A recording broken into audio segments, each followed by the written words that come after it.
Good morning, and thank you for that kind introduction. It's an honor to be with you. If the namesake of this conference is any indication, this is a meeting for bold people with bold ideas.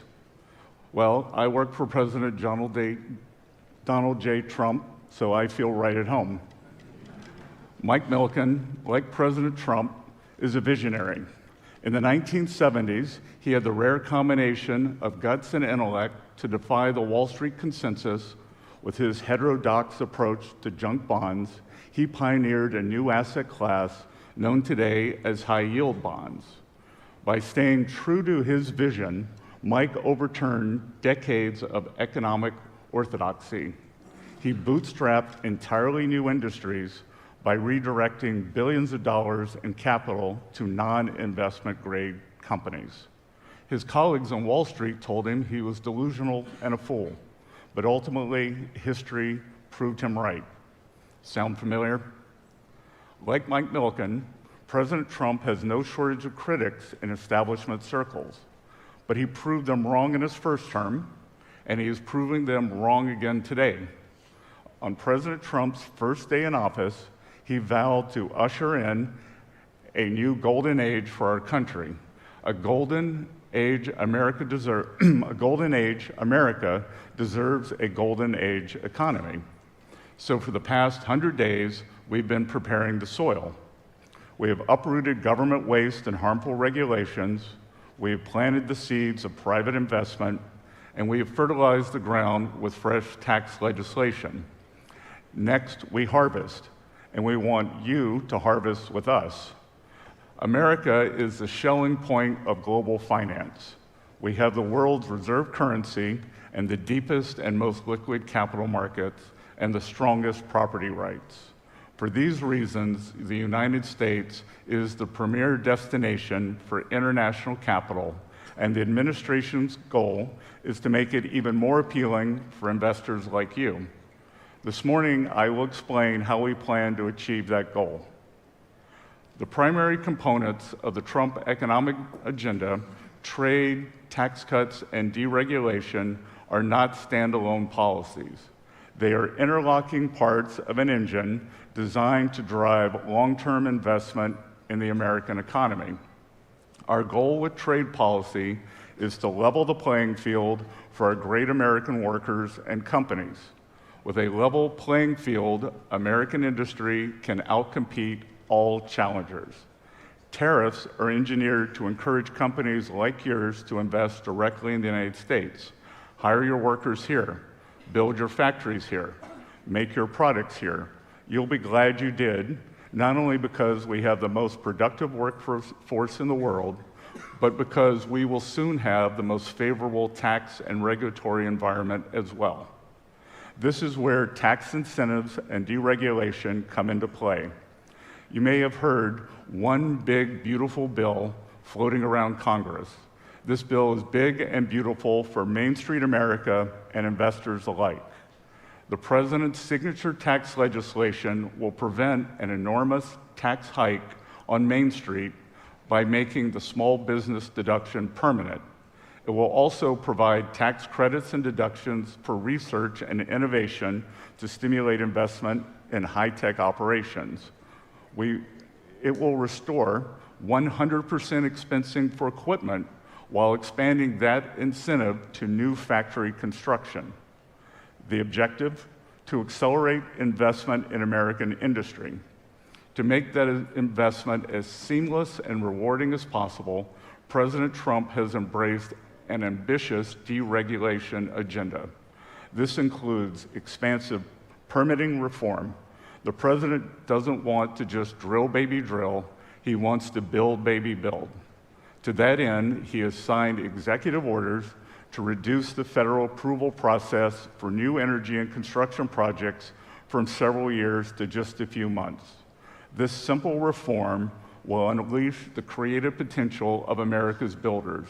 It will empower business leaders like you to put your capital to work as quickly and efficiently as possible.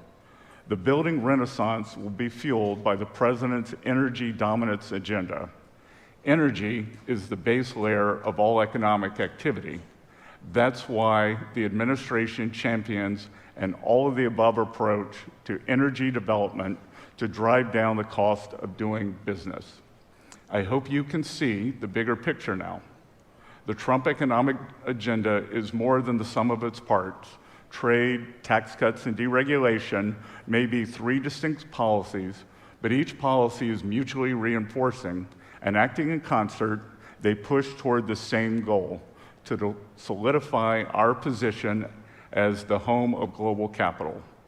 The result of the President's economic plan will be more jobs, more homes, more growth, more factories, more critical manufacturing plants, more semiconductors, more energy, more opportunity, more defense, more economic security, more innovation. In short, more of all things we need the most. The President believes we can achieve more together. This is the abundant vision he has for the future. He wants everyone to be a part of it. Thousands of businesses are now catching the President's vision. Since he assumed office in January, companies have pledged to invest trillions into the U.S. economy.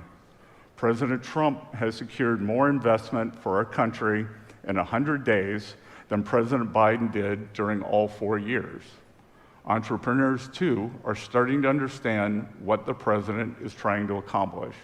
March saw one of the highest levels ever recorded for new business applications. Many of these men and women, like many of you, are grasping that America First is the blueprint for a more abundant world. For now, a parting thought. When I entered public service, I spent more than 40 years in the asset management business.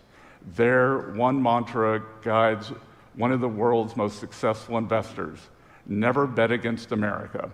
Warren Buffett coined the phrase, and it's been his lodestar as long as he's been in the game. Never bet against America captures a time-tested truth. The American economy is unstoppable. Throw whatever you will at our capital markets: the Great Depression, 2 world wars, 9/11, a COVID recession of the last few years, or sky-high inflation. Each time the American economy gets knocked down, it gets back up again. And it gets back up even stronger than it was before. U.S. markets are anti-fragile. Indeed, the entire history can be distilled into just 5 words: up and to the right. On a long-term horizon, it's never a bad time to invest in America, but especially now. The United States is entering a new golden age of economic prosperity for both Main Street and Wall Street, and we don't want anyone to get left behind. Come with us so we can build a more abundant America together. Thank you all. Please welcome Institute Chairman Michael Milken.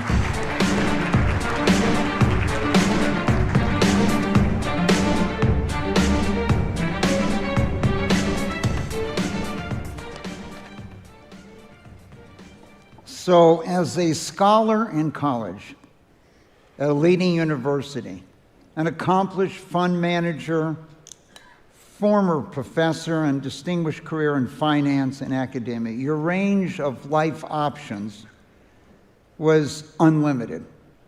What inspired you to choose the field of public service, joining President Trump's administration in a very high-profile and, I should say, high-pressure role? I would agree on all the above. So, Mike, there was a long arc desire for public service. I had tried or considered going to the Naval Academy, and I was applying in 1979. I wanted to serve my country. Due to sexual orientation, I was unable to.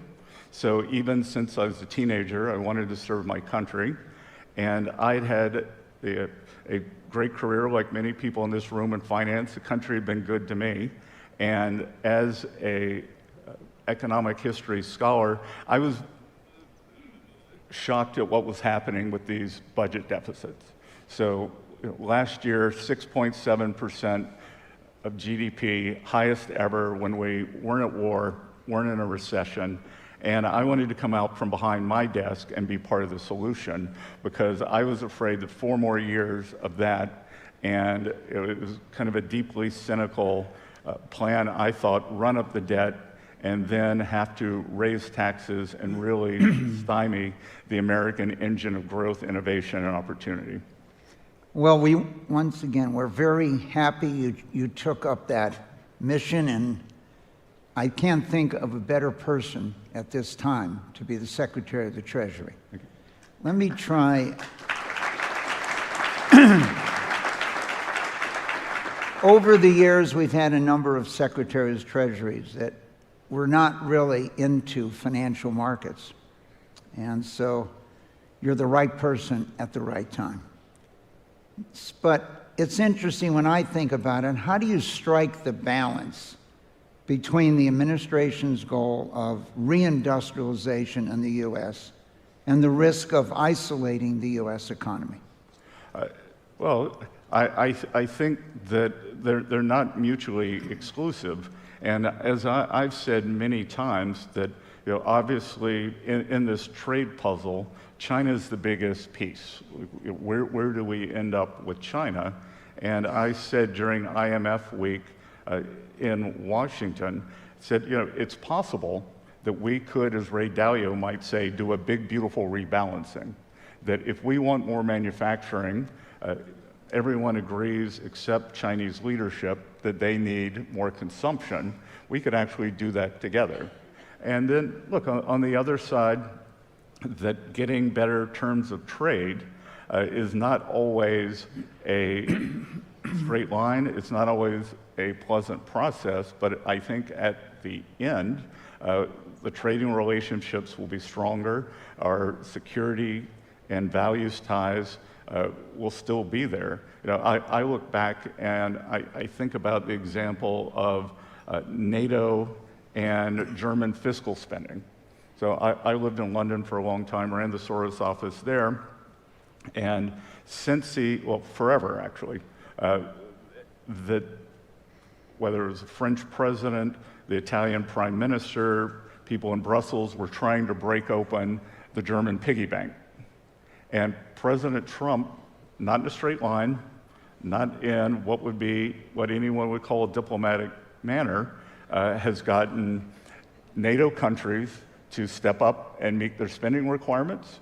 I think, these numbers are approximate, but I think only 25%, when he came in 2017, only 25% of NATO countries were meeting their spending requirements. Now I think only 25% aren't. So the Germans, for the first time, are going to allegedly do a big fiscal spend, which will drive European growth. And so can we do the same thing on trade? I think so. So let's talk maybe about a specific situation. You recently signed an historic economic partnership with Ukraine. And as you said, there was a few bumps along the way. Can you walk us through the role that the Treasury played and what is expected to come out of this agreement? And let's walk backwards. That I was bemused, gratified to see that on Saturday, as I was coming out here, Friday, as I was coming out here, Washington Post lead headline was, "Russia now nervous after U.S.-Ukraine signed deal." And that I believed that this would happen in February. President Trump believed that it would happen in February. And this was President Trump's idea. He likes negotiating, as you know. A lot of people in this room probably know. And he likes creating negotiating leverage for himself. And the Ukraine investment partnership, the economic partnership, was his idea, and he believed that it would do several things. One, it would create more leverage for him with the Russian leadership when it was time to go to them. So the idea was start with Ukraine, sign a deal that shows that there is no daylight between the U.S. and the Ukrainian people. It would be a symbol to Ukrainian people that the U.S. is still there. It would be a symbol to a tired American public, skeptical of more financial commitments, that it was possible to have a shared prosperity with Ukraine. And then it would, in essence, be a tacit security guarantee because of the economic partnership. I went to, and just to give you the timeline, so he tasked me with drawing up the document, speaking with Ukrainians. I thought it was a good idea to actually go to Kyiv. For anyone who hasn't been, you fly to Poland, you take a 10-hour night train into Kyiv, and you do that to keep from getting shot down, and which is good. And everyone was saying, "Oh, look, this isn't a good deal. This isn't a good deal." And I said, "Well, if it's not a good deal, why did the Russians bomb Kyiv for the first time?" So I went on February 10th. The Russians bombed Kyiv at 4 in the morning for an hour for the first time since November, because they knew the train arrived at 8. And so before I got there, so if the Russians, if we were pro-Russian and this was a terrible deal for the Ukrainians, why didn't the Russians want it signed? So then President Zelensky elected not to sign it that day. He elected not to sign it at the Munich Security Conference a few days later. There was a little incident at the White House some of you may have seen. President Trump called it great TV. And when the deal went south that day, and I actually think in terms of the final deal, and Mike, I'm sure you, everyone in this room has seen it, that sometimes the blow up, you end up with a better deal. So February 28th was the blow up in the Oval, and what was going to be signed that day was actually just a 4-page memorandum of understanding. After that blow up, we at Treasury made the decision to try to make the blow up into an opportunity, and my team, I instructed my team to go straight to writing the full agreement, which is 6 different agreements, varying lengths, but hundreds of pages. So we worked on that document, and then when there was the kind of recovery and trust between President Trump, President Zelensky, after the meeting at the Vatican, we signed the deal a few days later. And look, I think it's win-win. What it is not is one of these rapacious Chinese deals. Sign here, it's loan to own. You're going to default on the debt. We're going to own all your minerals, and that's life. This is economic partnership. They put in assets. We put in capital from the DFC, American best practices and know-how, and it's 50-50. It's equity, not debt. And some of our European partners were criticizing me at the G7, and I said, you know, guys, if you want to trade, if you want to do a debt for equity swap, why don't you write off your Ukraine debt, and we'll let you into our partnership. No one's called me yet. Well, I think what struck me, Mr. Secretary, was this major oil find off Guyana. And Venezuela rattling the sabers and had sent a couple military ships. The U.S. then asked them what you're doing because that's Exxon, that's a U.S. company. And I think that, to me, underlined part of the strength of this agreement you struck. Let's talk about one element that many people have been concerned about, and that is, what are the key components of deregulation? I know it's part of your economic strategy to spur growth. Are there any specific regulations that are at the top of your list for reform? Yes, as I said at one of the smaller group meetings last night, maybe a few people in the room interested in private credit. And Treasury is taking the lead on financial deregulation. And I think private credit is an incredible new bolt-on to the world's deepest, the breadth and depth of the world's deepest capital markets. But the growth of private credit tells me that the regulated banking system has been too tightly constrained.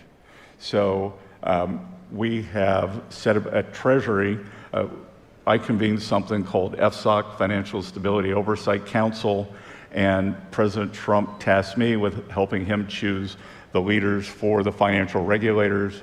So they have installed a new vice chair for supervision at the Fed, Mickey Bowman. We are going to have a new OCC head, FDIC. Paul Atkins has just taken over the SEC. Brian Quinn is at CFTC. So the regulators are aligned, and we're going to be like safe, sound, and smart in redoing regulated financial entities. And then, as I mentioned in my talk, energy, that's a pretty easy playbook, but the real impetus is going to be on permitting across all industries, and that's where the EPA comes in, putting pressure on state and the federal government's going to put pressure on state and local governments to speed up the process, the permitting process. So, what's the use in giving 1 year depreciation if it's 36 months to break ground? One CEO recently told me, he was talking about the difference between doing business in Texas and Illinois. He said, we started a project in Texas from the day we went to the city of Houston to talk about it to the day I cut the ribbon, took 2.5 years. In Chicago, we are still 7 years into the planning process. So we want to make everyone look more like Texas. Well, you're in an area here called Malibu where maybe in 15 years you can build a house. So we are very accustomed to this. Let me talk about another issue. It was in 2017 that our theme of the global conference was Building Meaningful Lives. Part of that was a reflection on the disruptions we saw emerging from advances in AI, robotics, digital assets. The world we felt was heading for significant change, and we scheduled dozens of sessions around that area. 8 years later, you're now the Treasury Secretary, navigating the nation through these various changes. Give us a broad view as to how you see these issues today. Well, I said in my confirmation hearing that we have to win in AI and quantum, that if the United States doesn't take the lead, if we don't win, everything else doesn't matter. That if we lose the edge there, and I think China's catching up, which is natural, but I think we will maintain our leadership on that. And again, what we're trying to do is not pick winners and losers. We're just trying to set the environment for the best opportunity for our entrepreneurs to succeed, stop intellectual property theft, and in terms of making it accessible to all Americans, I think that's going to be very important. I was out on the campaign trail with President Trump, and I was struck by there had been a big migration by the venture capital community to President Trump. So on one side, you've got the VCs, the most innovative, the people in the world. You got Elon Musk, the richest person in the world. And the president's penultimate rally that I went to was in Pittsburgh, and these steel workers showed up, and they got their vest on, they've got their hard hats, they've got their families. And the real idea is to make sure that innovators can innovate and steel workers can have the same quality of life and opportunity, and that their kids could be the Silicon Valley entrepreneurs, or they can stay and have the same life or better that their folks had in Pittsburgh. Well, that is a great goal, and we hope we achieve it from that standpoint. Interest rates. You've often talked how important that 10-year interest rate level is, and when I look at financial markets over a long period of times, I can sometimes identify when that individual had come into financial markets, by what period of time, and the interest rates. So in the 1970s particularly, the volatility of financial markets, you saw over the next decade, many of the people that were CFOs became CEOs because how you financed your company allowed it to exist. In the last few years, we've lost 3 as independent companies, major financial institutions, due to the fact that they had bought $250 billion of US government intermediate securities and borrowed overnight. So when you look at interest rates in the 10-year, and as I mentioned to you, I got this app on my phone that anytime the US government's prices change by more than 2% in 2 hours, off my phone goes. So in the 1950s... Please don't share that with the president. Please don't. So in the 1950s, if you were trading governments, it was like watching paint dry. You could see an entire variation of maybe 2% in price in an entire decade. We now have seen a variation of more than 2% occur in more than one day. How do you see the importance of the level of interest rates in our economy and what you want to achieve? I think that I'm not going to talk about the Fed. I've said I won't talk about their future mistakes. I'll only talk about their past mistakes. So I thought it was important to focus on the 10-year, and the 10-year has a lot of things wrapped in it. It's the short-term rates, it's the term premium, and we're focused on creating the best environment for stable rates. And I think a lot of what we saw in April was this periodic unwinding that I've experienced, you've experienced, most people in this room have experienced in their career. I'm a big believer in the Hyman-Minsky, stability leads to instability. So I think we probably had a very stable period. A lot of leverage players built up very large positions. There was an uncertainty shock. They're out. But what we're trying to do is to go back to the Trump 1.0 non-inflationary growth.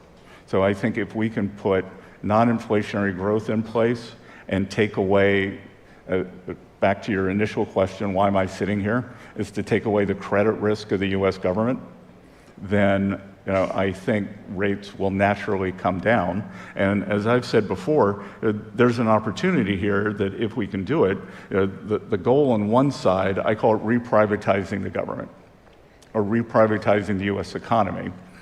On one side, we want to bring down government borrowing slowly, maybe decrease the deficit by 1% a year. So by the time President Trump leaves office, we're back at the long-term average of about 3.5% deficit to GDP, and the denominator grows faster than the numerator.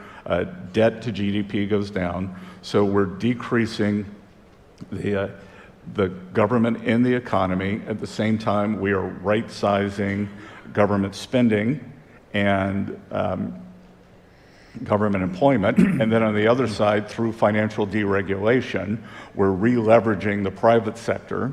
And then the excess employment that was shed in the government economy can go to the private sector. One thing, I've never lived in DC before, but one thing that really struck me was within a 10-mile radius of DC, 25% of the nation's economy pulses through there. And that's too much. Traditionally, it's about 21%. And we've got to make sure we have a stewardship obligation to make sure that that is spent wisely.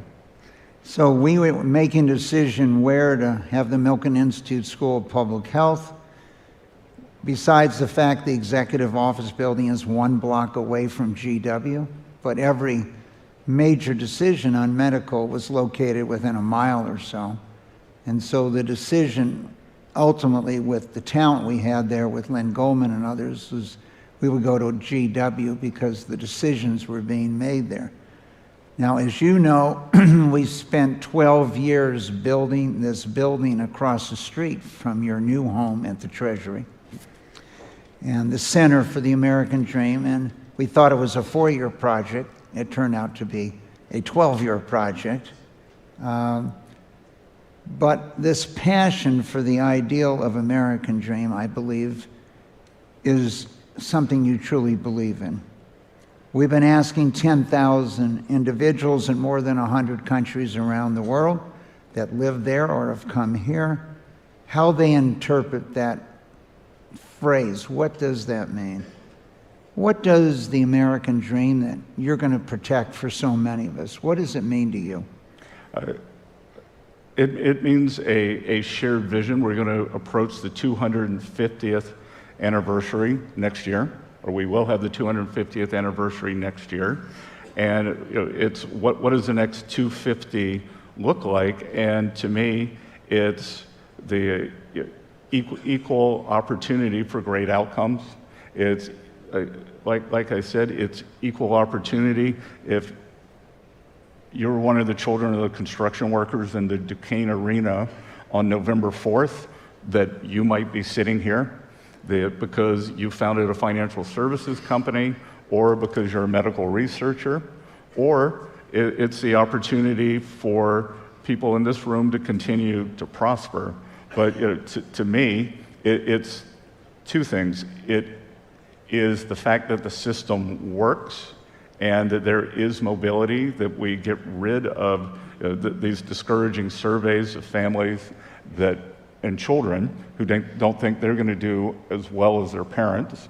So we need a belief in the system, and we need to continue making sure that the system works. So to me, that's the American dream. Well, you've wrapped that up in a bow for us here, and that what we have found in every survey for 12 years is the number one essential ingredient, condition that exists for the American dream was freedom to live your life, whether you wanted to be a steel worker or whether you wanted to work in finance or wherever you wanted to pursue, or whether you wanted to be the soccer coach of your daughter's soccer team. So, Mr. Secretary, we couldn't be happier that you took up the mantle of public service, and we look forward to your stewardship for the next few years. Thank you very much. Thank you.